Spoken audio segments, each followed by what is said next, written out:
Il est important de comprendre ses propres capacités et de ne pas s'imposer trop d'obligations.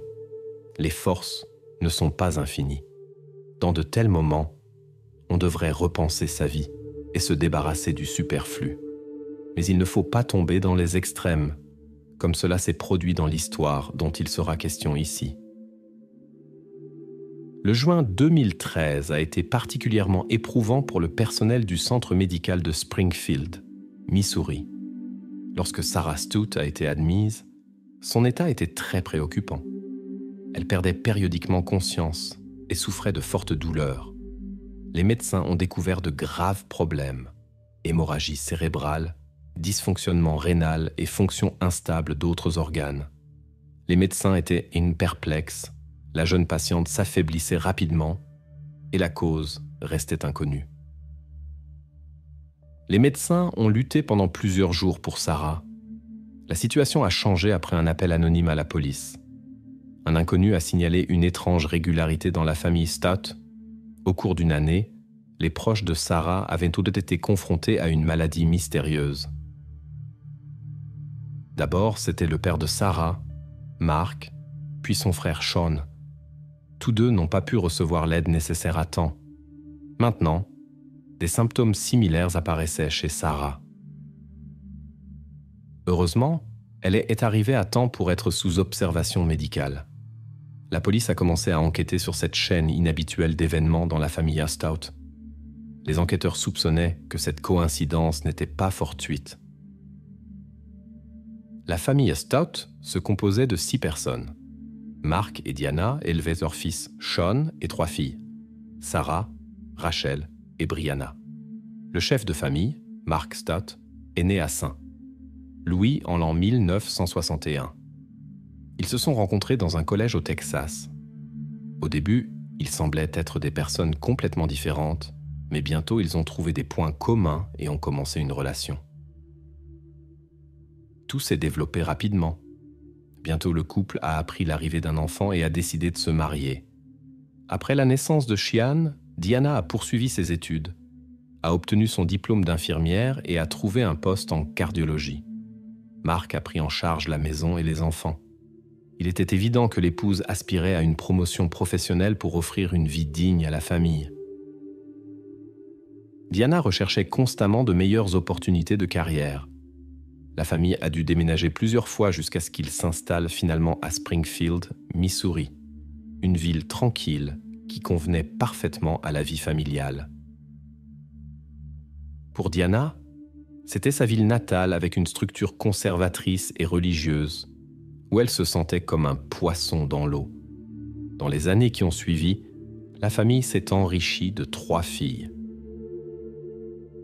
Cependant, la vie n'était pas sans nuages. Dès son plus jeune âge, Sean a montré des difficultés de santé. Plus tard, on lui a diagnostiqué de l'autisme.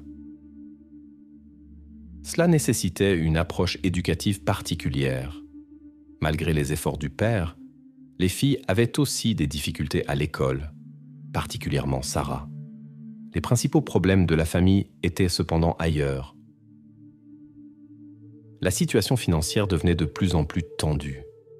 Avec l'arrivée de nouveaux enfants, il était difficile pour un seul membre de la famille qui travaillait de fournir le nécessaire à tous. Mark contribuait de temps en temps au budget familial en trouvant des emplois occasionnels. Parfois, il travaillait derrière le bar, mais se consacrait principalement à prendre soin de sa famille. Bien que les revenus augmentèrent progressivement, il n'était toujours pas suffisant pour la grande famille. Mais malgré les difficultés, il semblait qu'ensemble, ils pourraient surmonter tous les obstacles. Cela a continué ainsi jusqu'au 8 avril 2012.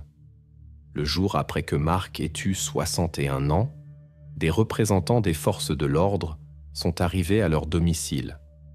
Dans la maison, ils ont trouvé Mark dans un état immobile.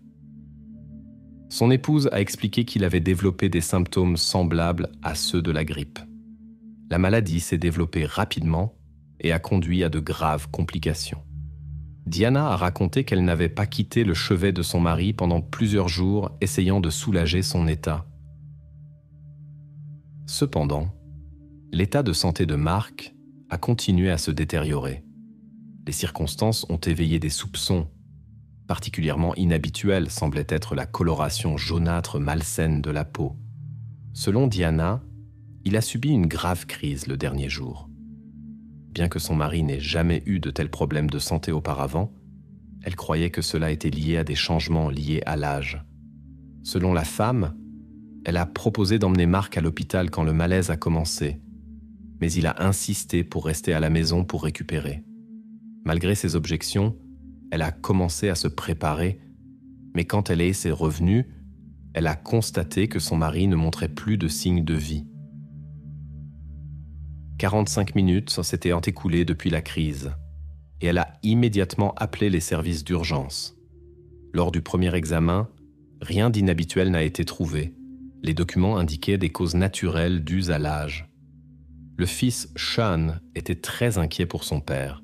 Il a même publié des descriptions des symptômes sur les réseaux sociaux et a exprimé des doutes quant à la version officielle des événements. Sur l'insistance de Diana, des mesures spéciales ont été prises, après quoi les cendres ont été dispersées au-dessus d'un lac près de l'église. Pour tous les proches, ce qui s'est passé avec Mark a été un choc. Il s'était toujours distingué par sa santé robuste et son activité. La détérioration soudaine de son état semblait étrange. Cependant, cet incident a soulevé moins de questions que les événements ultérieurs dans la famille Astout.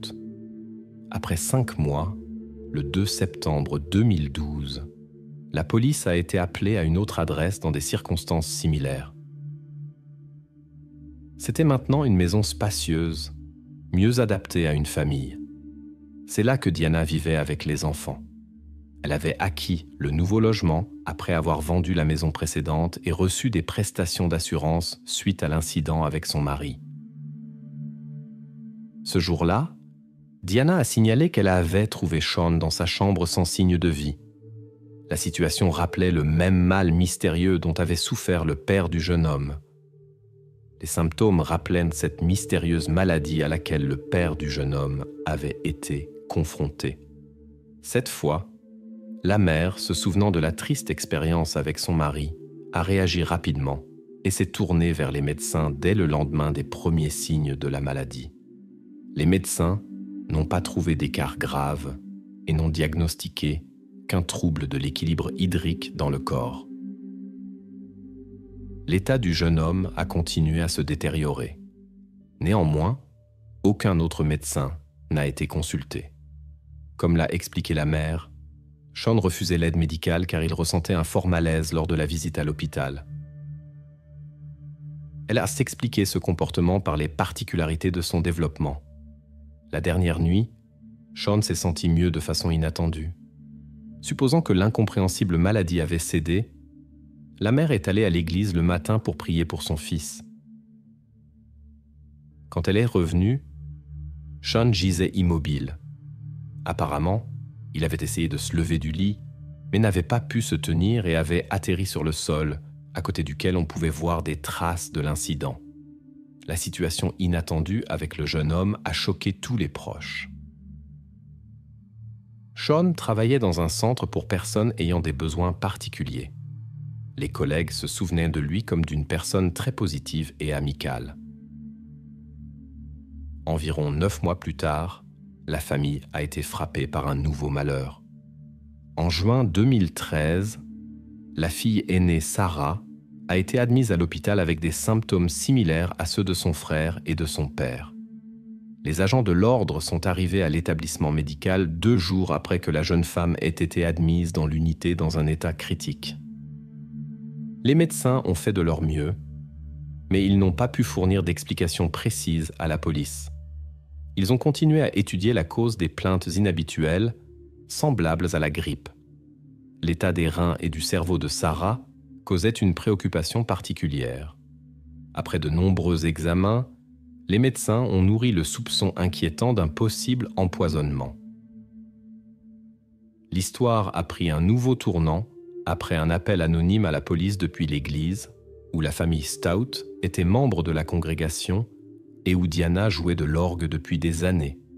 le pasteur était préoccupé par les événements.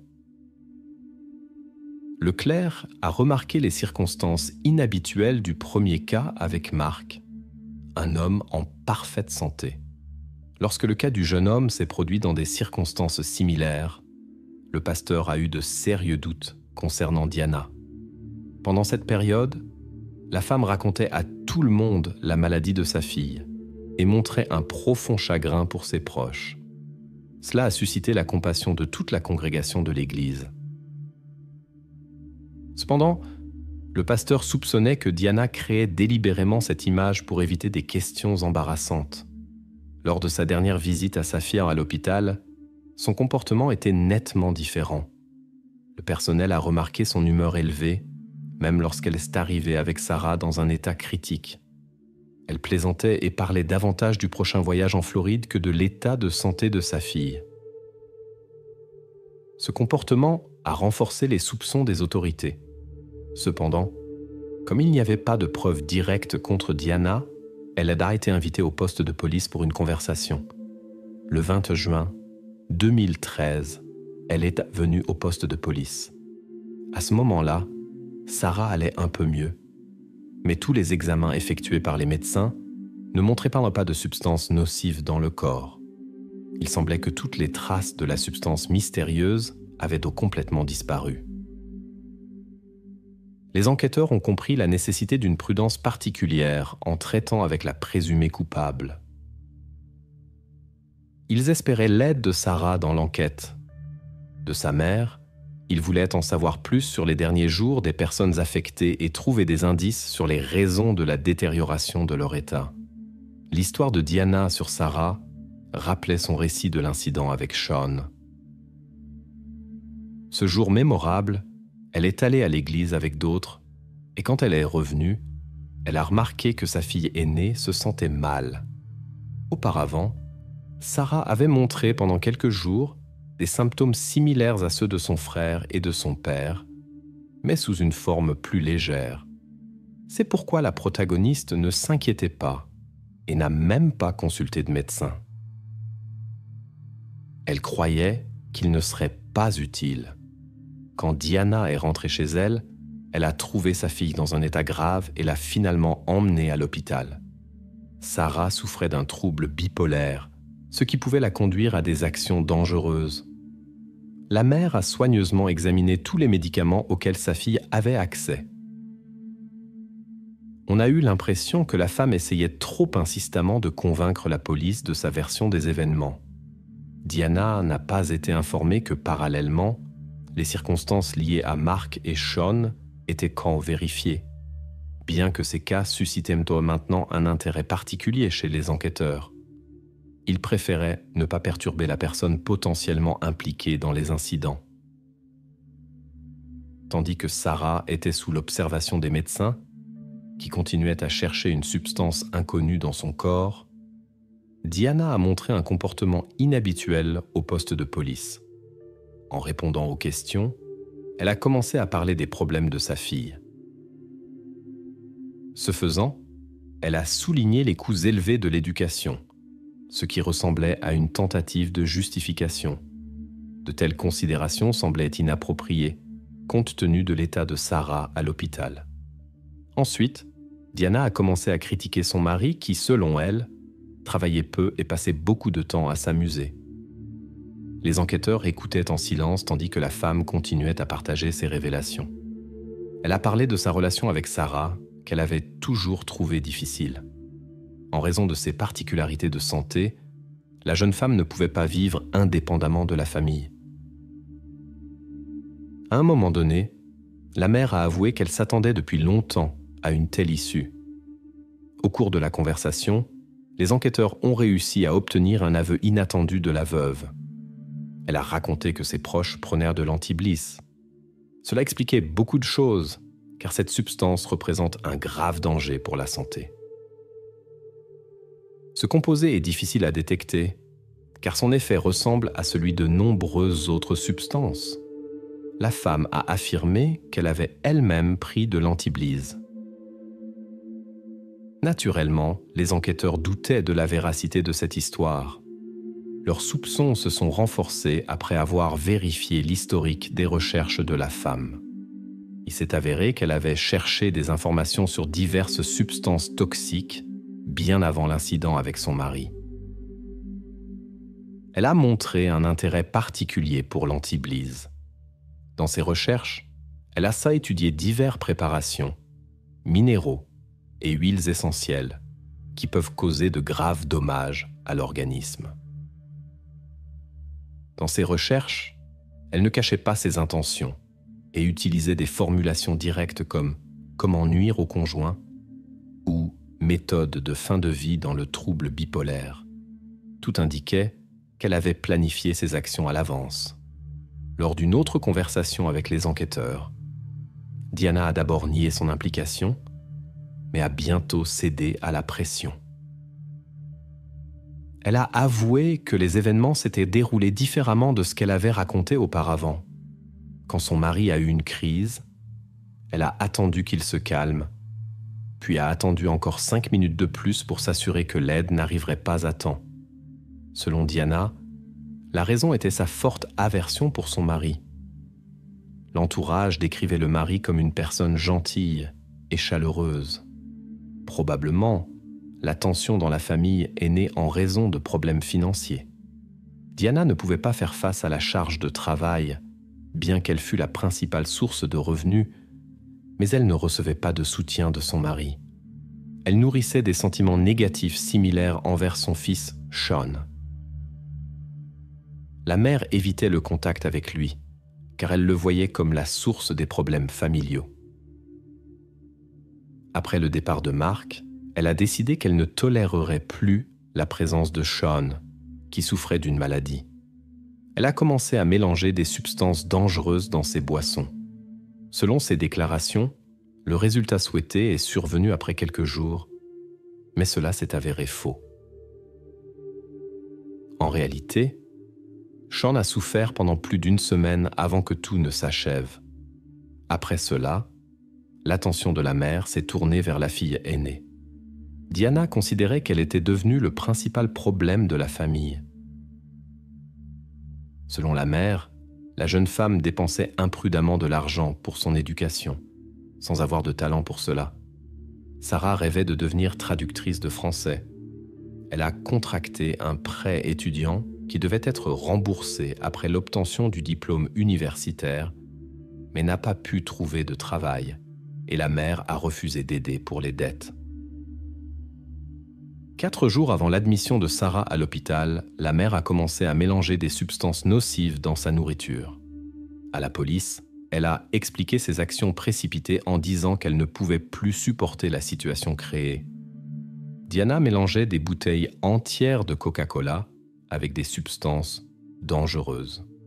Selon l'évaluation des experts, une telle bouteille pouvait causer des dommages permanents à 30 personnes.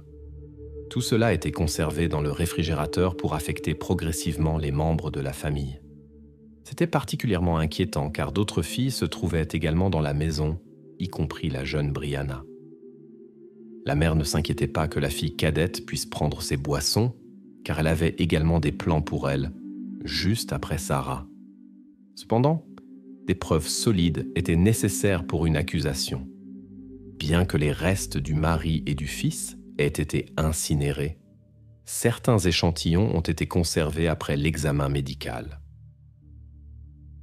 Les enquêteurs les ont envoyés pour analyse afin de vérifier la présence de substances dangereuses. Les tests ont montré des traces d'éthylène glycol, un composant de liquide technique. Avant d'arrêter la suspecte, la police voulait savoir si elle agissait seule, car tout le plan semblait trop complexe pour une personne. Étonnamment, elle a réussi à cacher ce qui se passait à ses proches. Les forces de l'ordre n'ont pas informé Diana de leurs intentions et ont procédé à l'arrestation, après quoi elles ont invité sa fille aînée, Rachel, âgée de 22 ans, à une conversation. Quand elle a appris la confession de sa mère, le comportement de la jeune femme a changé de façon notable. Elle était visiblement nerveuse et en savait plus qu'elle ne disait. Les enquêteurs voulaient donc simplement en savoir plus sur ce qui se passait dans la maison. Même avant la confession de sa mère, Rachel se comportait de manière inhabituelle, riant et plaisantant de façon inappropriée, bien qu'il s'agisse d'événements tragiques concernant ses proches. Mais elle est restée silencieuse face à toutes les questions des enquêteurs. Suite à cela, la police a décidé d'effectuer des recherches supplémentaires dans la maison familiale. Lors de la recherche, ils ont découvert le journal intime de Rachel, qui est devenue la principale source d'information et a révélé les véritables événements. Une entrée a attiré une attention particulière, dans laquelle Rachel réfléchissait à la future disparition de son père et de son frère de sa vie. Ce faisant, elle se consolait avec des pensées sur l'héritage et la voiture de papa. Ce qui était inquiétant, c'est que ces lignes avaient été écrites 10 mois avant l'incident avec Mark. Les entrées indiquaient que Rachel était au courant des intentions de sa mère. Elle n'a fait aucune tentative pour avertir ses proches. Apparemment, elle était d'accord avec ce tournant des événements. Lorsque les enquêteurs lui ont présenté le journal, Rachel a été visiblement secouée. Après cela, la jeune femme a commencé à parler. Elle a confirmé sa participation au plan de sa mère depuis le début. Tout a commencé lorsque la fille a aidé Diana à rechercher des informations sur diverses substances sur Internet. Elles ont découvert que les antibiotiques commerciaux contenaient un additif de sécurité amer. C'est pourquoi elles ont commandé la substance via Internet. Lors de l'exécution du plan, la mère préparait des aliments et des boissons avec des additifs, et la jeune femme les servait aux membres de la famille. Selon Rachel, elle mélangeait la substance dans la nourriture plusieurs fois par jour. C'est elle qui a suggéré l'utilisation d'antibiotiques. La jeune femme a avoué que de tous les membres de la famille, elle avait la relation la plus étroite avec sa mère et a toujours été la favorite. Comme Diana, elle ressentait de l'aversion pour les autres membres de la famille et les considérait comme un fardeau. Elles ont décidé de s'en débarrasser pour ensuite commencer une nouvelle vie à deux.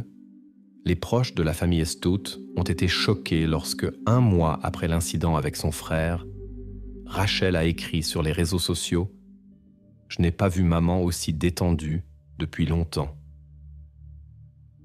En conversation avec les autorités, Rachel a avoué qu'elles avaient qu'à discuter de chaque cas.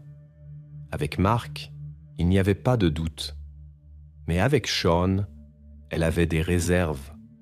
Elle a suggéré de simplement placer le frère pour toujours dans un établissement spécial. Rachel est dû même entrer en conflit avec sa mère à propos de son frère. Elle ne voulait pas cette issue, mais a finalement cédé. Tout indiquait une participation égale des deux dans la planification des incidents. Selon le témoignage de Rachel, le cas de Sarah a été surprenant pour elle. La raison était peut-être moins les problèmes financiers de la jeune femme, mais plutôt une dispute ordinaire. Sarah avait constamment des désaccords avec Diana, qui la trouvait très dérangeante. En ce qui concerne Brianna, Rachel était moins concrète. De ses explications, il ressortait que la plus jeune était également perçue comme un obstacle qui devait être éliminé. Après la confession de sa fille, Diana a été invitée à dire toute la vérité, car nier n'avait plus de sens. La veuve a accepté de témoigner. Selon ses mots, son aversion pour son mari est née en raison du manque d'affection pour lui et de son incapacité à gérer le budget familial. Cependant, ces déclarations n'ont pas trouvé de confirmation parmi les connaissances. Dans les notes personnelles de Rachel, il était écrit que le père était un père de famille exemplaire qui se ferait du mal à lui-même plutôt qu'aux autres. Bien que Rachel et Diana continuaient à parler de quelque sorte d'offense, les enquêteurs soupçonnaient que la raison des incidents était quelque chose de plus simple. En particulier, des polices d'assurance avaient été souscrites pour chaque membre de la famille. Des assurances avaient également été souscrites pour Sean et Sarah, sur lesquelles la veuve spéculait. Plus tard, Diana a expliqué pourquoi Sarah, contrairement aux autres, a été emmenée à l'hôpital. il s'est avéré que Rachel ne voulait pas qu'une situation similaire se répète dans la nouvelle maison. C'est-à-dire que l'état de Sarah ne les préoccupait pas.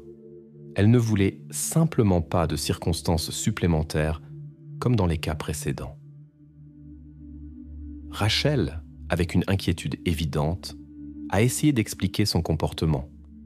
Elle a parlé de ses expériences liées à son frère. Dans sa mémoire sont restés des moments difficiles des dernières minutes de vie de celui-ci.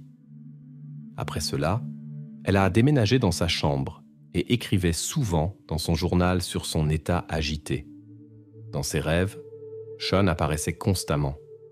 Peu après, les autorités ont arrêté Rachel et Diana et ont porté de graves accusations contre elles. Le tribunal leur a refusé la possibilité d'une libération sous caution.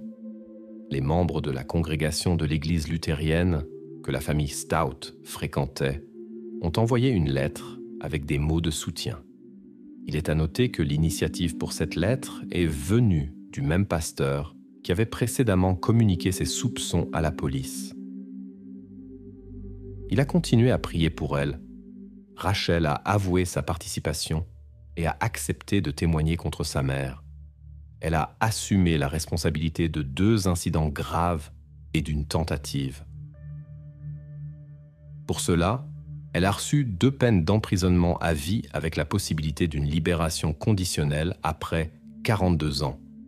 Cela signifie qu'elle pourra quitter l'établissement pénitentiaire en l'an 2055, quand elle aura 64 ans. Lors du prononcé de la sentence, Rachel a demandé pardon à sa sœur Sarah, qui a dû réapprendre à marcher et à parler après l'incident.